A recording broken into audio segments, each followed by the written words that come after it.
Port of স্পেনে down the গ্রাউন্ডে গিয়ে তামিমের মারা ছক্কা, আশরাফুলের স্কুপ কিংবা কাউ কর্নারের উপর দিয়ে অস্ট্রেলিয়ার বিপক্ষে আফতাবের ছক্কা। বাংলাদেশ কি তার হল অফ ফেমের নেক্সট শটটা পেয়ে গেল গতকাল দুবাইতে?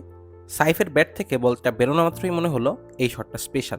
এরপর যত সময় এগোলো, যতবার দেখতে লাগলাম শটটা, মনে হলো special special special. Saif Hasan এমনিতেই bottom hand dominated player. In fact top হ্যান্ডটা সেভাবে ইউজই করেন না। গতকাল তুষারাকে মারা প্রথম চার থেকে প্রতিটা বাউন্ডারি স্কোরিং শটে বটম হ্যান্ডের স্পষ্ট প্রভাব। ওই যে শটটা, সেটাও পিওরলি বটম হ্যান্ডেরই কাজ। টপ হ্যান্ড বা বাম হাতকে কাজেই লাগাননি পাওয়ার জেনারেশনে। শটটা আবার দেখুন। ইনিশিয়ালি শট ডিরেকশনের গাইডলাইন দেওয়া ছাড়া ওপর হাতের কোনো কাজই নেই।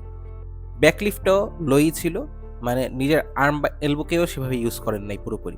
ডান হাতে রিস্ট্রিক্ট করেই পাওয়ার এনেছেন শটে। বলের স্পিডটাও দেখুন, মাত্র 104 কিলো।